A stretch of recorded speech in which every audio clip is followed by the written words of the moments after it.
Perkenalkan, nama saya Dimas Eka Mitra Nugraha, CGP Angkatan 9 dari SMA N1 Jakarta. Pada kesempatan ini, saya akan mempraktekkan praktek coaching untuk supervisi. Yang dimana pada kali ini, untuk praktek ini saya meminta bantuan rekan sejawat saya, Bapak Muhammad Izi, mata pelajaran matematika. Baik, untuk coaching ini akan diawali dengan pra-observasi. Berikut adalah pra-observasi coaching supervisi pada modul 2.3 kali ini. Baik, selamat siang Pak Izi, apa kabar? Siap Pak Dimas, baik Pak Dimas apa kabar? Ya, baik juga Pak Izi. Jadi pada kesempatan kali ini saya akan melaksanakan supervisi ya, coaching supervisi, di mana dalam coaching supervisi ini ada tahapan-tahapannya. Ada yang pertama adalah pra-observasi berupa wawancara, yang kuesionernya waktu itu sudah saya berikan kepada Pak Izi. Dan yang kedua nanti ada tahapan observasi pembelajaran di kelas. Dan yang ketiga ada wawancara pasca observasi supervisi, seperti itu. Baik, mungkin sekarang kita langsung saja Pak Izi untuk wawancara pra-observasi dari supervisi ini, gitu ya. Yang pertama adalah tujuan pembelajaran. Nanti untuk tujuan pembelajaran yang saya akan lihat, yang saya akan supervisi kepada Pak Izi, apa kira-kira tujuan pembelajarannya? Ya, kebetulan materi esok itu adalah materi dimensi 3, yaitu jadi ada tujuan pembelajarannya itu peserta didik melalui pemaparan materi dapat menganalisis jarak antara dua titik pada bangun ruang. Terutama besok itu kita masuknya baru kubus. Jadi materinya adalah tadi dimensi 3 ya Pak Izi? 3. Oke, baik, kita lanjut untuk pertanyaan yang kedua. Terkait area pengembangan yang hendak dicapai dari pembelajaran yang nanti akan Pak Izi lakukan, itu seperti apa kira-kira, bisa dijelaskan? Yang pastinya sih yang ingin saya capai area pengembangannya adalah dalam waktu nanti 2 jam pertemuan, 2 JP, 2 kali 45 menit. Saya ingin yang pertama itu adalah peserta didik melalui proses pemaparan materi dan PPT dapat memahami rumus Pitagoras dulu, itu sebagai prasyarat. Jadi untuk bangun ruang itu mencari jarak itu harus dilalui dari prasyaratnya, yaitu adalah dimensi triple Pitagoras atau rumus Pitagoras. Itu jadi peserta didik harus saya jelaskan dulu rumus Pitagorasnya. Lalu yang kedua itu adalah peserta didik melalui model pembelajaran PBL, Problem Based Learning, dapat memahami konsep jarak, yaitu adalah lintasan terpendek. Jadi walaupun jarak itu bisa muter-muter, tapi yang diambil adalah yang terpendeknya gitu. Dan yang ketiga itu adalah melalui kegiatan presentasi. Jadi nanti saya inginnya ada siswa yang maju untuk memaparkan jawaban dari soal yang saya berikan, lalu dia menghitung jarak antara bangun ruang itu. Oh iya, jadi nanti dari dimensi 3 itu nanti ada turunannya lagi ya Pak Izi ya, area pengembangannya tadi mengenai memahami tentang Pitagoras, terus juga tentang bagaimana peserta didik bisa menghitung jarak gitu dari dimensi 3 itu. Oke. Ya, ini berkaitan dengan selanjutnya terkait strateginya nih Pak Izi. Strategi apa yang akan Pak Izi terapkan di sini? Maksudnya strategi itu urutan sintak pembelajarannya seperti apa? Apakah ada model dan juga metode pembelajaran yang akan diaplikasikan dalam pembelajaran nanti? Oke. Untuk sintak pembelajaran esok sih saya ingin melakukan dengan model pembelajaran PBL, Problem Based Learning. Jadi saya kasih materi esensial dulu seperti prasyarat yang tadi ya. Jadi saya memberikan materi prasyarat, yaitu triple Pitagoras, teorema Pitagorasnya itu sendiri. Yang kedua saya menjelaskan materi esensialnya, pengertian jarak itu apa, terus konsep-konsep pada kubus itu apa, misalkan ada yang namanya diagonal bidang, diagonal sisi, diagonal ruang gitu. Jadi siswa harus mengerti dulu. Nah yang kedua, saya akan berikan masalah. Jadi ada contoh, langsung ke contoh persoalan, diberikan kubus. Nanti peserta didik dari yang mulai yang dasar dulu, misalkan dari A ke B itu rusuk, jadi mereka langsung tahu. Terus yang kedua lama-lama akan yang kompleks gitu.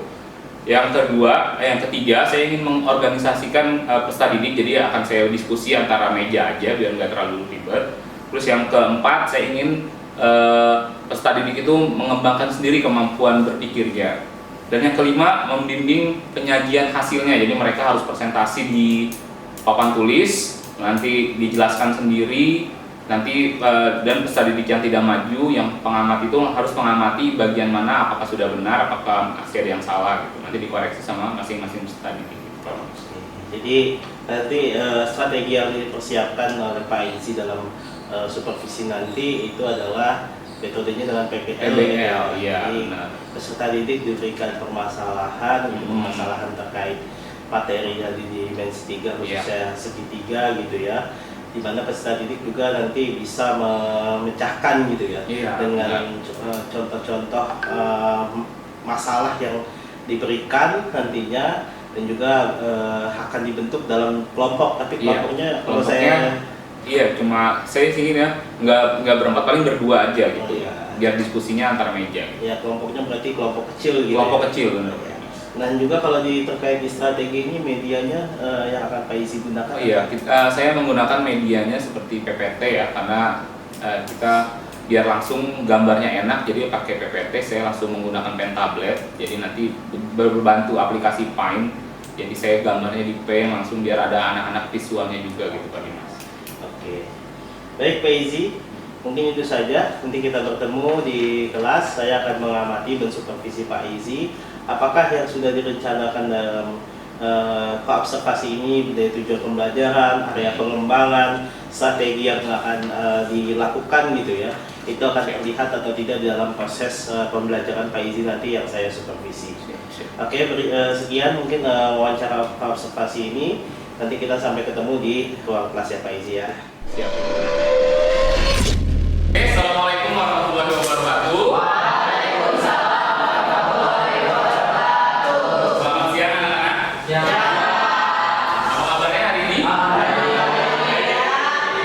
Ini banyak bangku yang kosong ini pada kemana teman-temannya? Ini belakangnya si Chelsea siapa ya? Kosong. Belakangnya enggak? Si Avan mana Avan? Sakit. Oke ya, kita doakan semoga yang sakit cepat disembuhkan, yang lagi punya, yang lagi dispen semoga dilancarkan semua kegiatannya. Hari ini kita belajar materi baru, yaitu adalah materi dimensi 3 ya. Materi ini sudah pernah diajarkan di SMP dan di SD pun sudah pernah dimensi 3, tapi nama lainnya kalian bangun ruang gitu. Kalau di SMP, di SD. Nah kalau di SD nih, kalian pasti mengenal bangun ruang. Bangun ruang ada berapa jenis? Kalian tahu nggak bangun ruang itu? Contohnya apa aja sih bangun ruang ya?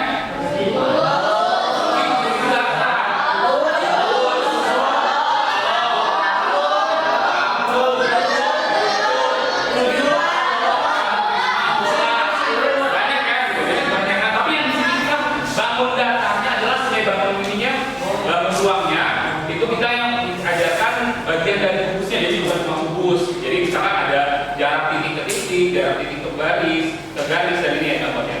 Ini materi kita nanti ya. Peta konsepnya seperti ini. Jadi ada jarak antara titik ke titik, titik ke garis dan titik ke bidang. Nah, ada prasyaratnya. Prasyaratnya adalah triple Pythagoras atau teorema Pythagoras. Ada yang mengerti teorema Pythagoras? Gimana coba? Naila. Maju ke depan, tuliskan rumus Pythagoras.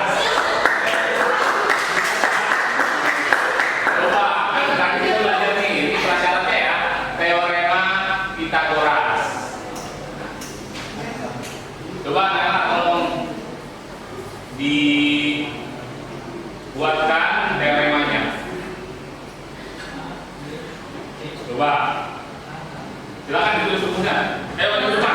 Enggak apa-apa.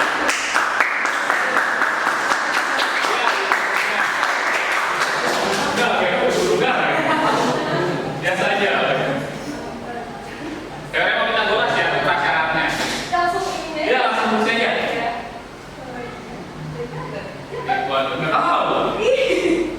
Sudah. Oke, aku ada tentang ekuador gimana? Benar nggak? Ya, jadi rumus simplifikasi Pythagoras itu seperti ini. Nah, di sini kalian juga harus tahu yang namanya triple Pythagoras. Jadi ini sudah ada angka-angka spesial yang diajarkan di segitiga situs itu, namanya triple Pythagoras. Ada yang tahu angkanya berapa aja? 345. Bagus, 1, 345. Terus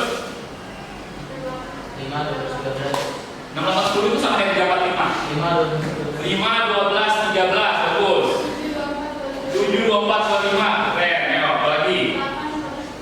8, 15, 17. Itu di 24, 25 tuh ya.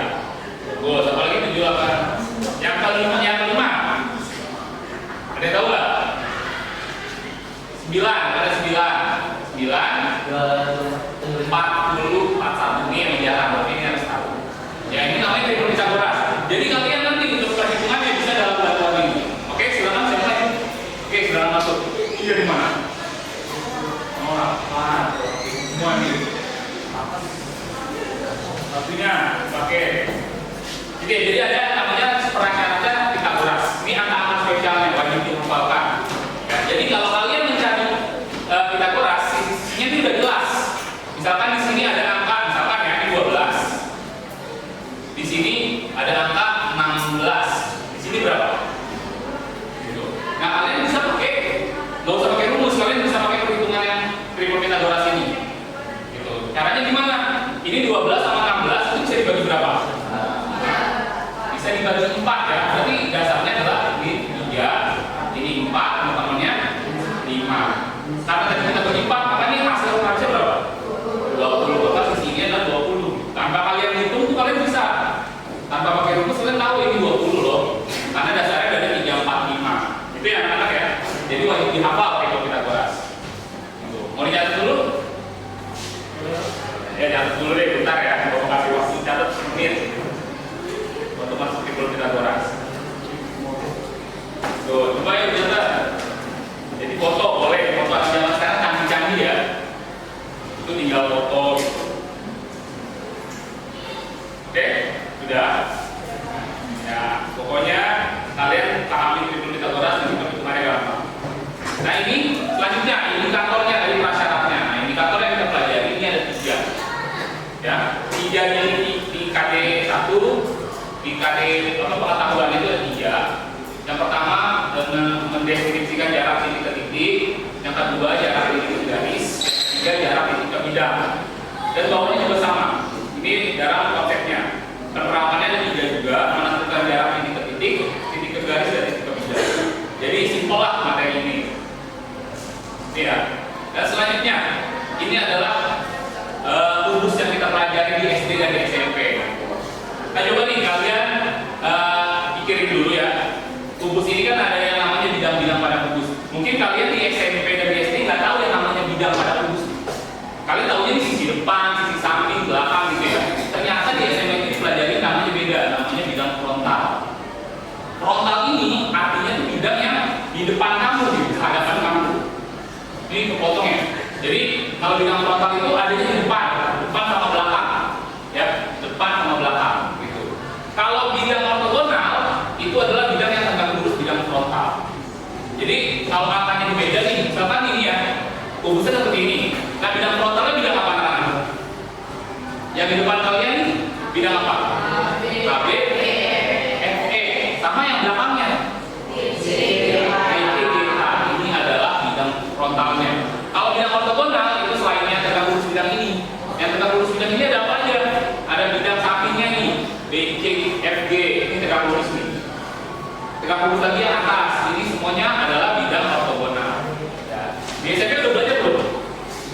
Bidang ortogonal sama frontal? Pasti belum. Nah ini di SMA adanya itu ya. Gitu. Nanti di SMA belajar yang ini. Di balok juga sama ya, karena kubus sama balok sama. Nah ini, terus ada yang lagi namanya bidang diagonal. Kalau ini di SD juga udah pernah belajar. Jadi bidang diagonal pada kubus itu ada 6. Bisa dilihat ya. Nah ini yang pertama adalah bidang AECG. Kalian udah tahu belum? Kalau ditanya besarnya AC itu berapa sih? AC itu apa sih namanya? Diagonal apa? Coba mau tanya. Ada yang tahu nggak? AC diagonal apa? Diagonal sisi apa diagonal ruang? Sisi ya. Seperti yang tadi harus ikut dulu. Jadi kalian harus tahu tuh ada yang namanya diagonal sisi. Ini semuanya diagonal sisi ya. Sisi. Nah diagonal sisi ini ketika dihubungkan namanya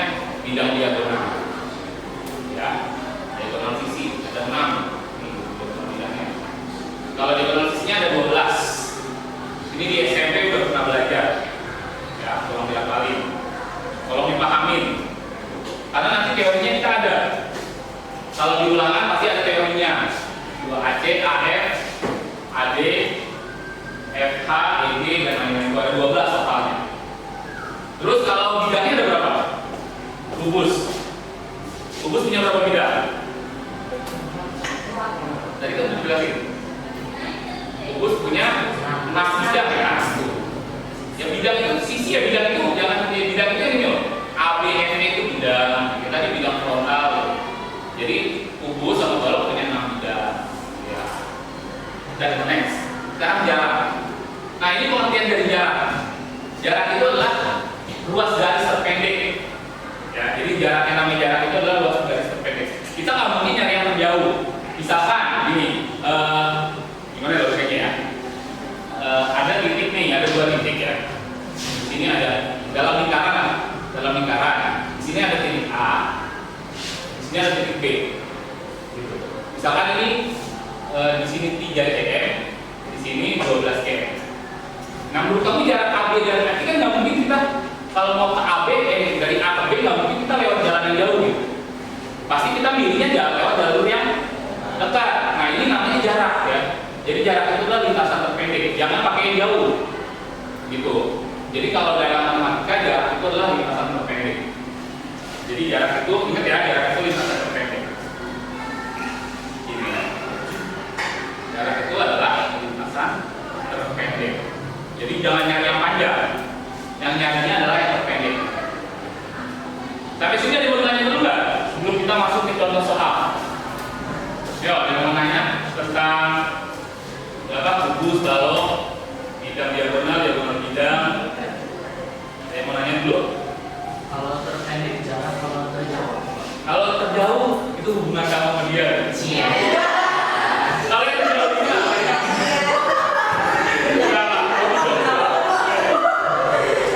Jadi kalau pokoknya intinya kalau jarak itu pasti nyari yang terpendeknya gitu.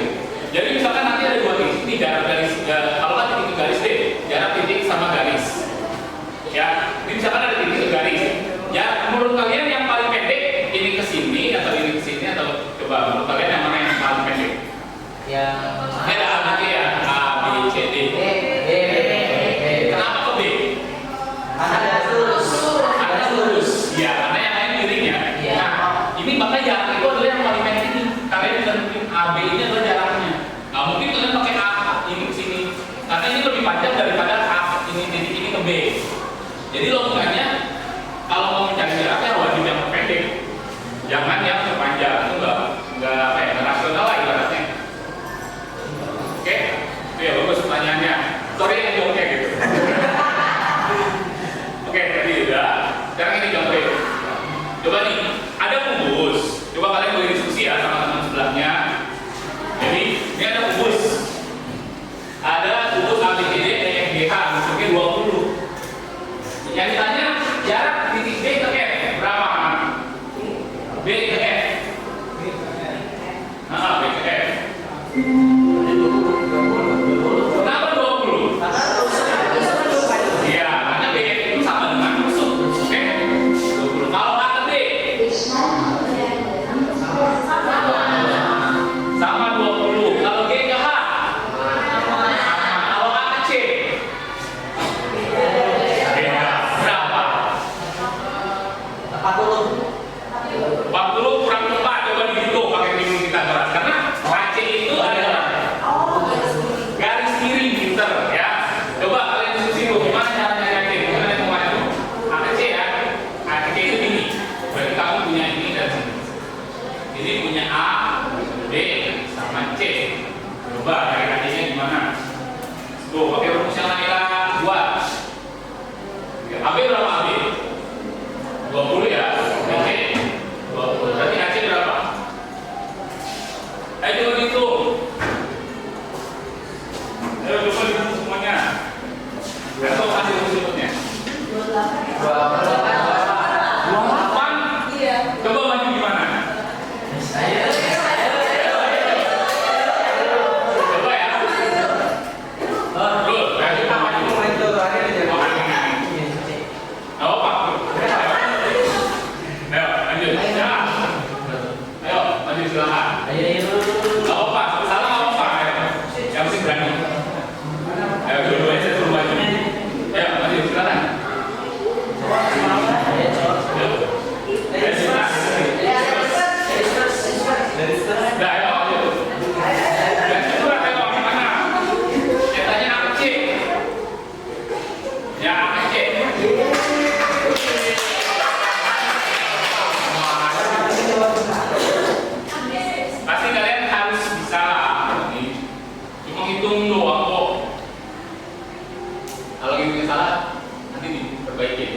Tolong diperiksa anak-anak.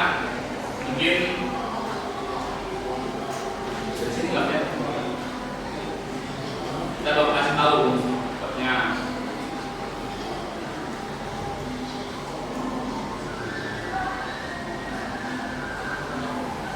Bener nggak?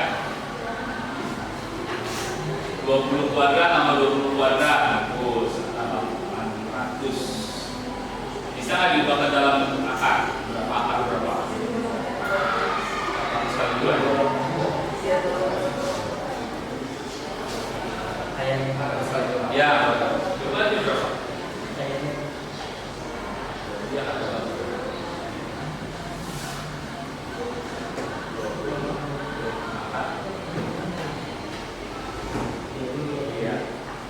Oke, thank you Ibnu. Gimana anak-anak, bener nggak?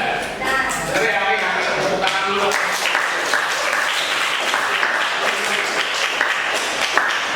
Jadi, kalau ada bentuk yang kalian nggak tahu, kalian harus gambar segitiganya, gitu. Bagus ya, jadi 20 kuadrat itu 400, kita gambar 100 sama dengan 800, itu 20 kuadrat. Ada yang ngerti atau ada yang masih bingung? Ayo, silakan aja, kalau Pak, tangan aja yang masih bingung langsung Bapak jelasin lagi. Kalau udah pada paham, alhamdulillah. Kita langsung ke contoh yang ini jarak H ke B. H ke B tuh, H ke B. H ke B gimana anak cara nyarinya? H ke B ya. H ke B. H ke B ya.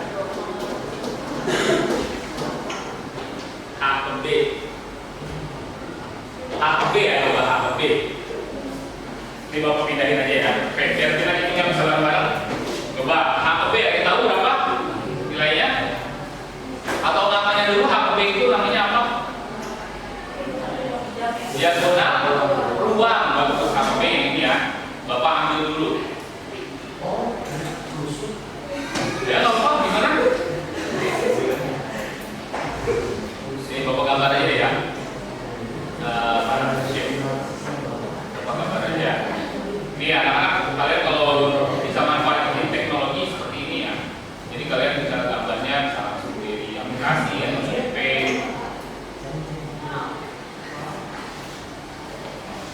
Yang ditanya dikasih nama dulu A, B, C, D, E, F, G, H. Yang ditanya apa? B. D, A. Kenapa benar kan? Ya nggak salah ya. Nggak salah. Apa-apa, yang ditanya adalah yang warnanya birunya. Yang ditanya garis ini, ya. Kan kita nggak tahu nih. Nah, caranya, nih triknya, kalian harus gambar segitiga siku-siku. Kira-kira segitiga siku-sikunya gimana? Ini kan? Ya, bagus. Jadi cari segitiga siku-sikunya H ke D tadi kata Irul. Ya, jadi HD D ke B. Nah, jadi lihat segitiga siku-sikunya. Iya. Siku-siku di mana? D. Siku-siku di D, bagus.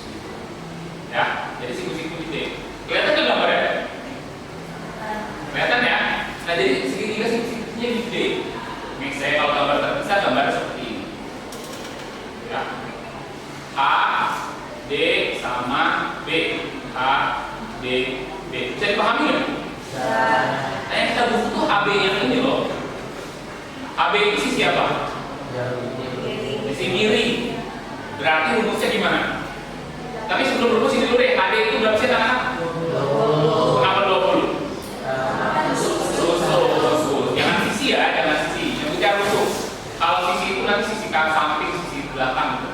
Ini menyebutnya rusuk. Kalau DB, tadi DB itu berapa? 20 akar 2. Tadi itu yang itu menjadi 20 akar 2. Karena DB itu adalah diagonal ruang, diagonal bidang sampai AC. Nah, berarti HB-nya berapa?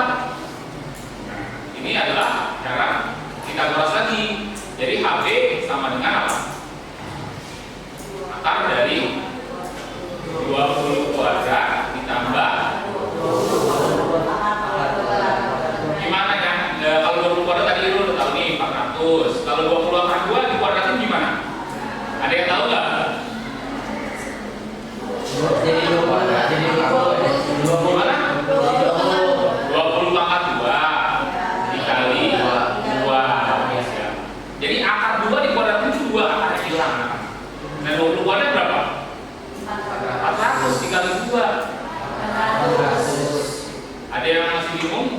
kalian punya kuadratan akar? Enggak ya? Jadi tinggal 20 nya dikuadratin 20 kuadrat, akar 2 dikuadratin 2. Berarti 1200. Ubah ke akar ya, coba. Dia 400 kali berapa? 3. Akar dari 400 berapa? 20 akar. Itu ya, gampang kan? Itu ya. Atau ada cara cepatnya, ini 20 akar 1. Ini akar 2, akar 1 tambah akar 2, 3. Maksudnya 1 tambah 2, 3. Itu selalu bisa. Selalu bisa. Berarti kan perlu dihitung. Nggak perlu itu. Itu khusus yang ada akarnya atau semuanya bisa dihitung? Semuanya bisa. Misalkan 20 akar ini 20, di sini 20 akar 3. Di sini 20 akar 4. 20 akar 4 berapa sih? Berarti 40 gitu ya. Akar 4 kan 2 maksudnya. Bapak, Apa? tapi depannya harus sama atau Oh, depannya harus sama. Ini harus sama, ini harus sama. Nggak boleh ini 10, ini 20, nggak bisa ya. Oh. Nah ini Bapak mau jelasin cara cepatnya. Jadi tadi kan AC itu namanya diagonal. AC ya, misalkan AC nih. AC itu namanya diagonal sisi atau diagonal bidang. Diagonal bidang aja ya, bidang bawah. Nah, diagonal bidang ini ternyata rumusnya tadi berapa jawabannya?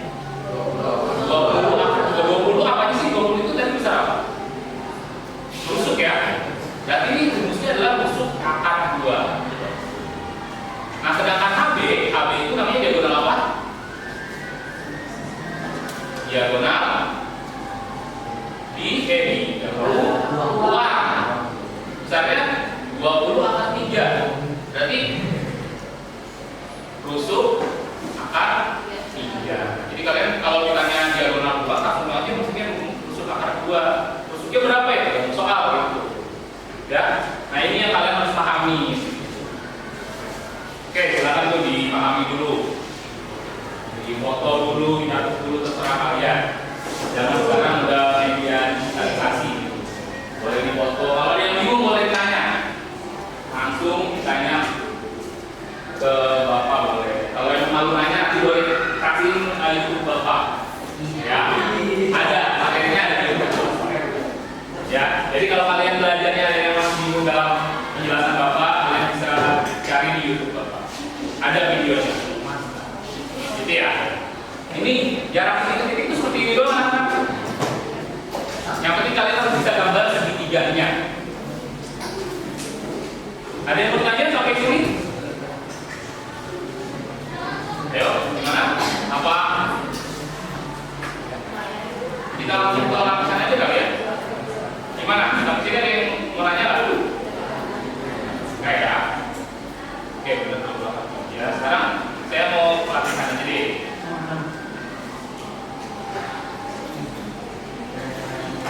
Ini coba ya, kita contoh yang terakhir ini sebagai latihan aja. Coba misalkan yang ditanya adalah jarak G ke AB. Coba masing-masing dari kalian, coba mencari ayo. Masing-masing dari kalian, tolong cari jarak G ke titik tengah AB. Ya, coba digambar dulu ya segitiganya ya. G ke tengah-tengah AB. Jadi di AB itu tengah-tengahnya kalian kasih titik. Titiknya terserah kalian. Ya, titiknya terserah kalian. Titiknya itu terserah kalian. Coba ya. Saya pakai topeng aja biar enak. Ya, yang ditanya G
Kevin atasi FGB. Bapak rasa cukup ya untuk pertemuan kali ini. Nah, nanti jangan lupa kalian akan ada tugas untuk menambah pemahaman kalian. Bapak akan kasih tugas. Tugasnya itu nanti akan ada di GCR. Jadi kalian perhatikan aja GCR-nya. Nah, sebelum Bapak akhiri, Bapak ingin kita kayak refleksi lah dari kalian. Jadi kesimpulan pelajaran hari ini apa? Gitu. Coba kalian keluarkan di kertas lembar.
Terus nanti ada tugasnya itu wajib dikerjakan sebelum pertemuan selanjutnya. Jadi misalkan dikerjakan di rumah dan